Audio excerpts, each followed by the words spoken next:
Sure. Thank you very much, Darshan. I am Miriam McNabb. I'm the editor-in-chief of Drone Life.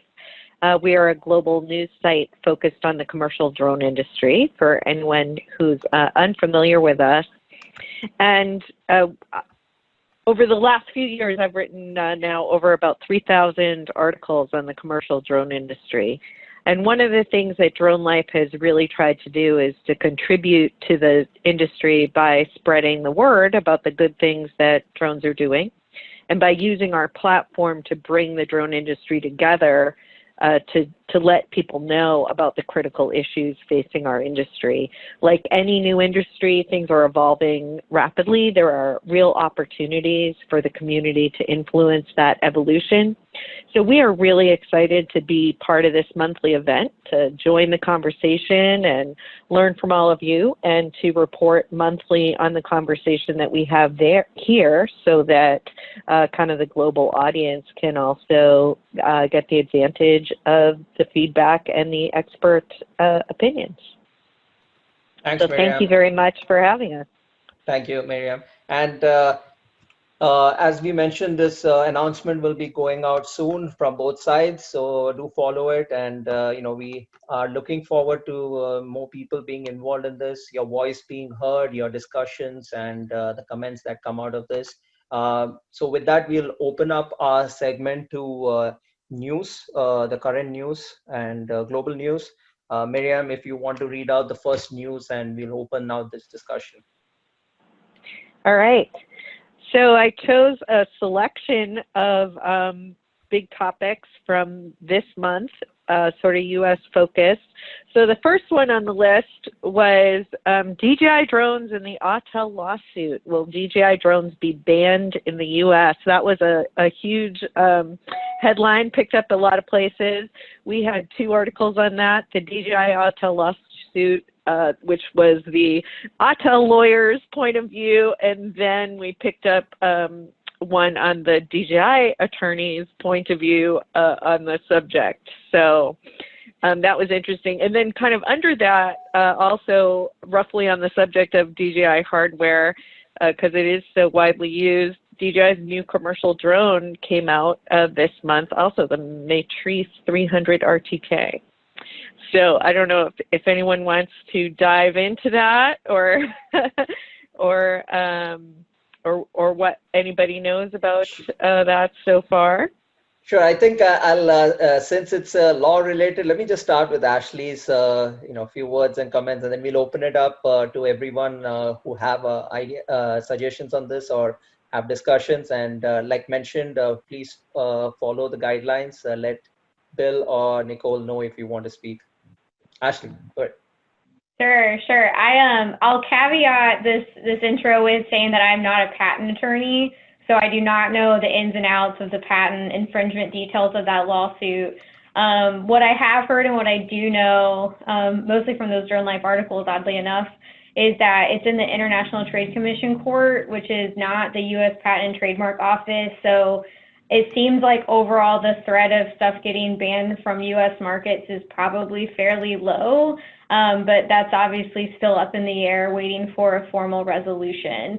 But if the infringement on those patents is something that's very interesting to this group, I do work down the hall from a variety of patent attorneys who would probably love to talk your ear off on the ins and outs of why there's patent infringement, what it means, and all that fun stuff. And so I'd be happy to coordinate that or write an article for the group, whatever you guys need. But yeah, that's essentially my very rudimentary understanding, is that we're still pending a final decision on those 3 infringements.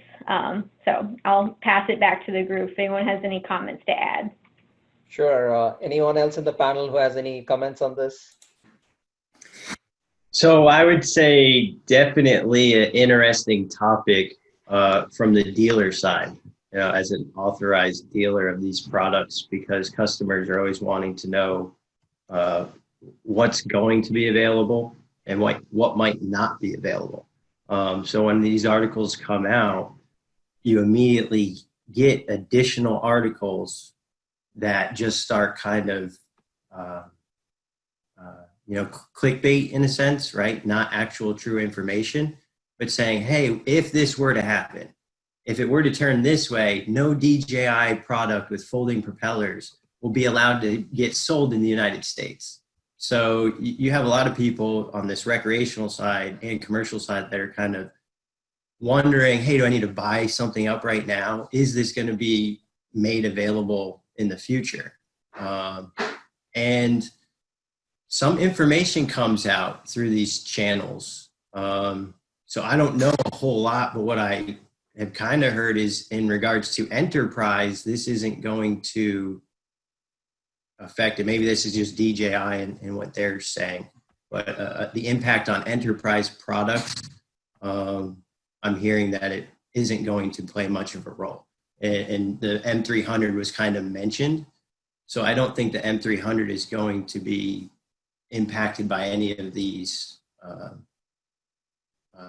design infringements. Sure. Just to add to this, like I was reading through a piece and, we have a lot of information out there, and it's the information that we want to pass. So as per DJI's law firm, Finnegan is reporting several wins in the latest round. So they did a new round of discussion in this, and basically the key issue in the past week has been Autel's US patent number 9260184. This covers the attachment of rotors to the drones, as well as how the arms supporting the rotors fold up against the drone body. So that is basically what this whole issue is about. But the last week saw a victory in the US International Trade Commission for Autel, but which was the one which I wanted to highlight. But this week sees a new twist. Finnegan took the case to the Patent Trial and Appeals Board. Yesterday, the board ruled that the technology in Patent 184 is in fact not patentable. This capped a week of rulings from the board in DJI's favor. It also ruled an unpatentable to two other Autel patents covering obstacle avoidance and how batteries are clamped. So DJI is calling this their win now. So this is going to be a back and forth, tennis game basically until one of them will just either take their case back or because it's a big competition. Absolutely, DJI is to compete against DJI is tough, but at the same time, we have to understand that this is not just this issue, but it's an ongoing.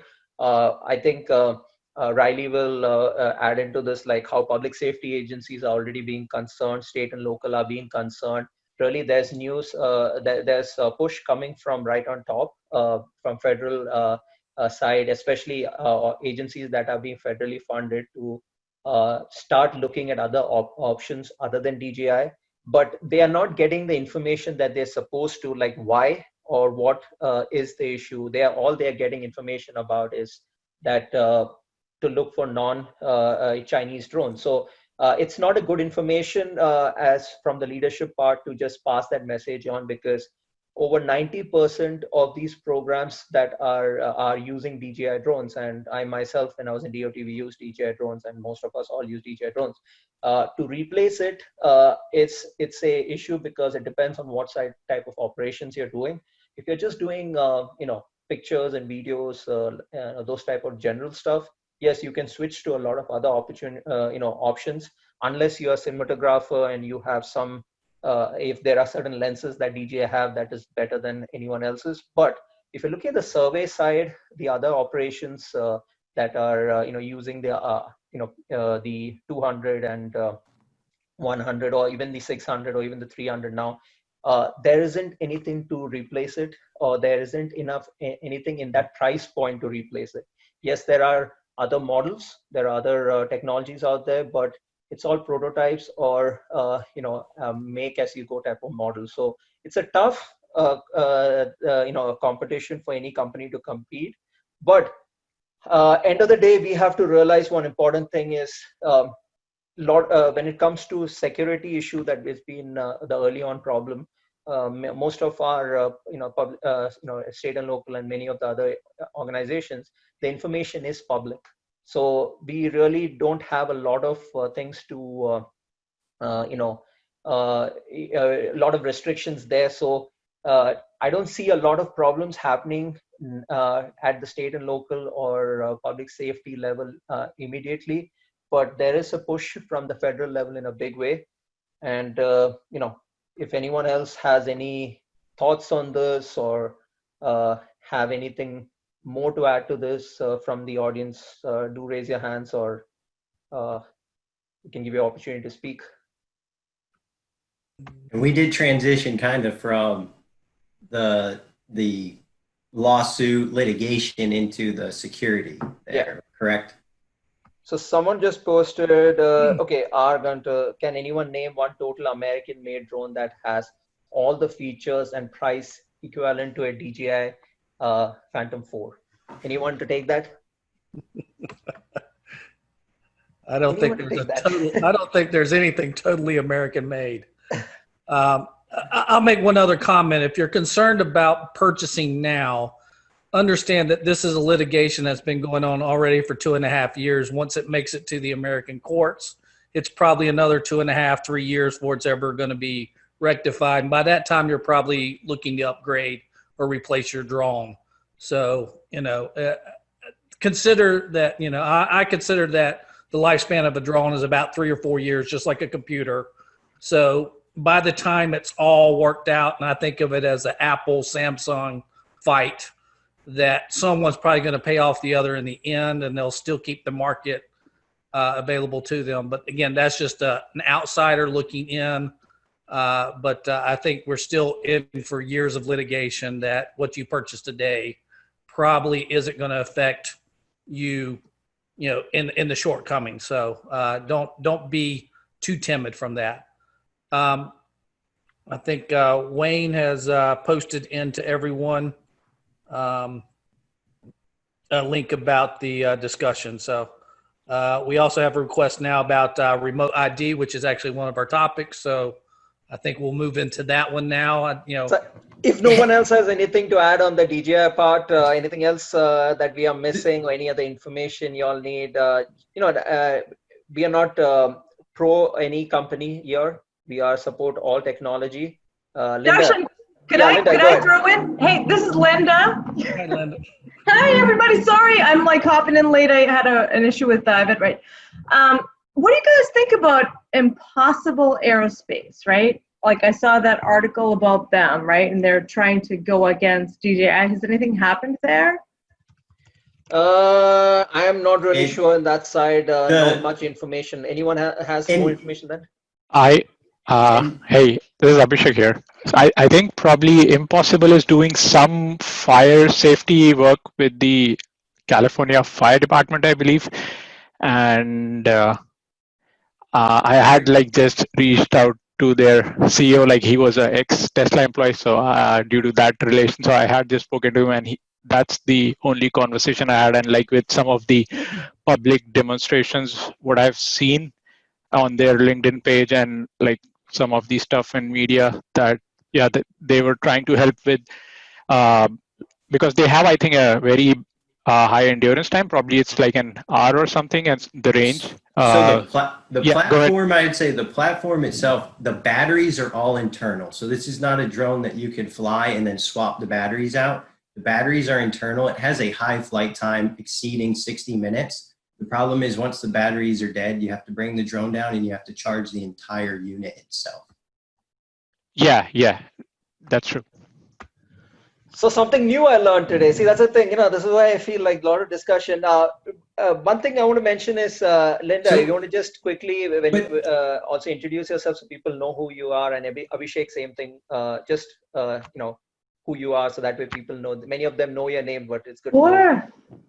Yeah, happy to. Hi, everybody.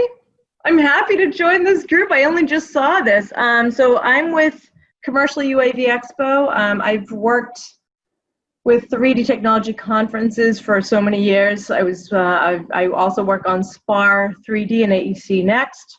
I was with Daratech many years ago. So, what I kind of look at is 3D content, different platforms for precision measurement. So that's I think it's interesting to see what's out there, and what are not only the capabilities, but what are the right ways extending the knowledge, right? Expanding the knowledge, right? So I think, for instance, if Impossible has this opportunity, I haven't seen anything about it and why, you know? So what is the best way to convey that? So.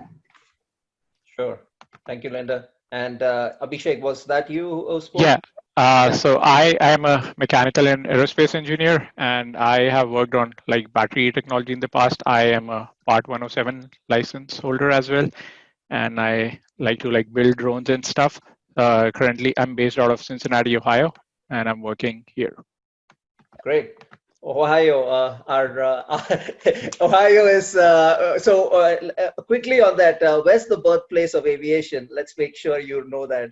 Yeah, that's the state of Ohio. It's like just near to me, like Dayton, the Wright brothers. Bill, Yeah. get him out of the chat line. He needs to get out right now. Now, welcome, good friends in Ohio. I mean, yeah, the first flight happened in Kitty Hawk, which is in North Carolina, but like the brothers were from the state of Ohio, so Ohio is the birthplace of aviation, technically. No, we love North Ohio, and I have a good friend, Fred Judson, who runs the drone, the drone program for the Ohio DOT. So awesome! It's a great friendship there. But yeah, the first car was not built in Detroit, so Detroit does not make it the Motor City. So we did have a question about remote ID, and I think that was on our checklist. So Miriam, what is your take on that? And start it out with you, and then we'll move on to the news segment of that. Hey, Darshan, just one more point regarding, like, I don't know about the Skydio 2 drone, like the R2, which has come out. I think it has some of the capabilities which is compared to like the Mavic 2, I guess, or. I think Paul will be able to fill in a little bit. He's been testing it out. So when we go in that segment of general discussion, Paul, let us know what you've been doing with the Skydio. Yeah, the Skydio 2 is amazing. The only reason you can't compare it to the Phantom 4 Pro is because of the sensor. It's 12 megapixels instead of 20. The technology that Skydio is bringing to the market in regards to obstacle detection and avoidance and doing it at high speeds, 30 plus miles an hour, is absolutely incredible. I've never seen anything like it. The drone, it's not designed for you to fly manually. It's not what they're putting out. So when you try to fly it manually, it's a little bit like a school bus. But when you put that drone onto a target and that target is moving, it is spot on. Awesome. And I think someone just mentioned so Allison Richmond mentioned my agency was awarded a Skydio recently. So that's great. I think, is it part of that emergency response initiative? I think maybe that, or they purchased it. So one thing, Dash. So working with Skydio from the academy standpoint and from education, we've been dealing with a lot of these guys. There's stuff that we can't release right now working with that, but we have had the opportunity to see some upcoming platforms that'll be forthcoming Skydio, and they're going to be game changers. There's no doubt. They're going to be a force to be reckoned with. They're putting a lot of effort, a lot of research, a lot of new technology to try to make a statement in the drone world, specifically some stuff that's going to really affect public safety and emergency services. And I just want to piggyback on that. I have a Skydio experience, not in public safety. During the opener, I mentioned the words public safety fell out of my mouth while I was trying to connect with everybody here. They only fell out of my mouth because I've had the opportunity that some local departments have trusted some of the information I've been able to help work with and now volunteer as a drone operator with them. But in regards to public safety, that's, Riley Beaman, who's right here. That's the public safety guy in the state of North Carolina. So anyone tuning in that is, public safety, Riley's going to be a great asset, someone you should connect with. When we